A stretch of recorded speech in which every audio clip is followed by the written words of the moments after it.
ایسی قوم جن کا خروج نسل انسانی کی تباہی ثابت ہوگا۔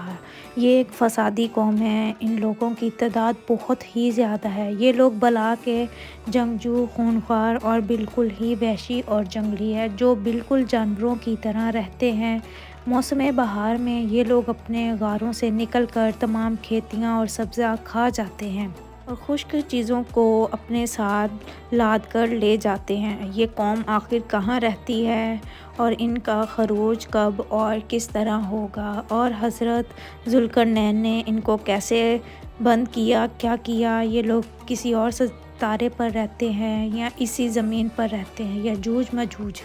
یجوج مجوج حضرت نوح علیہ السلام کے تیسرے بیٹے یافس کی اولاد میں سے ہیں۔ یہ انسانی نسل کے دو بڑے وحشی قبیلے گزر چکے ہیں جو اپنے ارد گرد رہنے والوں پر بہت ظلم اور زیادتیاں کرتے اور انسانی بستیاں تک یہ تباہ کر دیتے۔ قرآن مجید کی آیت توریت کے مطابق اور تاریخی شہادات سے معلوم ہوتا ہے کہ یہ لوگ شمالی مشرقی ایشیا میں زندگی بسر کرتے تھے اور اپنی وحشیانہ حملوں کے نتائج پر ایشیا کے جنوبی اور مغربی علاقوں میں مصیبت برپا کرتے تھے۔ بعض تاریخ دانوں نے ان کے رہائشی علاقوں کے بارے میں بتایا جو کہ ایک بالکل صحیح نہیں تھا۔ ذوالقرنین کے بارے میں سورۃ الکہف میں بہت واضح طور پر بیان کیا گیا ہے۔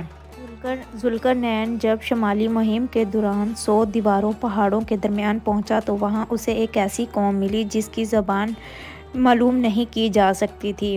ذوالقرنین نے اشاروں میں ان سے بات کی۔ انہوں نے بولا کہ آپ ہماری مدد کریں، ہم اس کا معاوضہ ادا کریں گے آپ کو کہ آپ لوگ اس فتنہ زدہ قوم سے ہمیں نجات دلا دیں۔ یجوج مجوج بہت ہی فسادی قوم تھی اور سرزمین پر بہت فساد پھیلاتی تھی۔ وہ انسانوں کو زندہ نگل جاتے تھے۔ اس پر ذوالقرنین نے اس قوم کو یجوج مجوج کی یلغار سے بچانے کے لیے دیوار بنائی، اور جو دیوار بنائی گئی وہ کوئی خلائی اور معمولی نہیں بلکہ حقیقی اور حسی ہے، جو کہ لوہے اور تانبے کو پگھلا کر بنائی گئی تھی، جو کہ ایک وقتی طور پر بنائی گئی کہ اس سے فتنہ دب جائے، اور اللہ تعالیٰ کا شکر ادا کیا اس دیوار کے بن جانے کے بعد، اور لوگوں کو ان کی پریشانیوں سے نجات دلائی اور توفیق بخشی، اور یہ بھی بولا کہ یہ ایک وقتی دیوار ہے جو کہ قیامت کے قریب ہونے پر یہ دیوار ٹوٹ جائے گی۔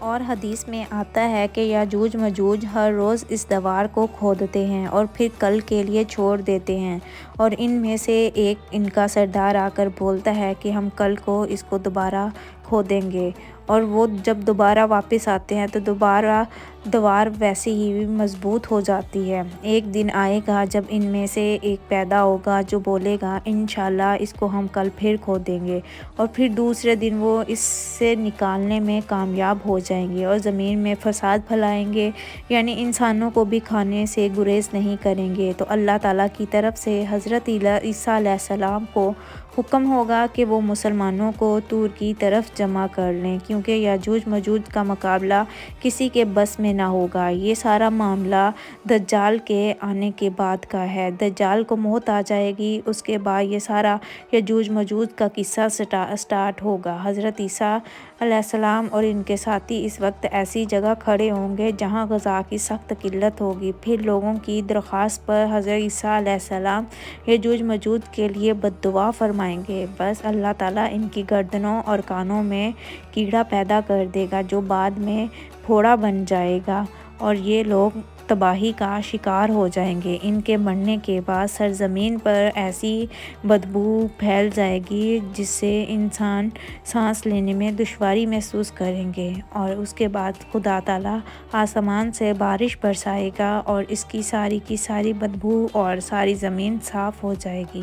بے شک خدا تعالیٰ کے ہاتھ میں ہی اس ساری انسانی نسل کا فنا لکھا ہوا ہے، وہ جو چاہے وہ کرے، سارا کچھ اسی کے بس میں ہے۔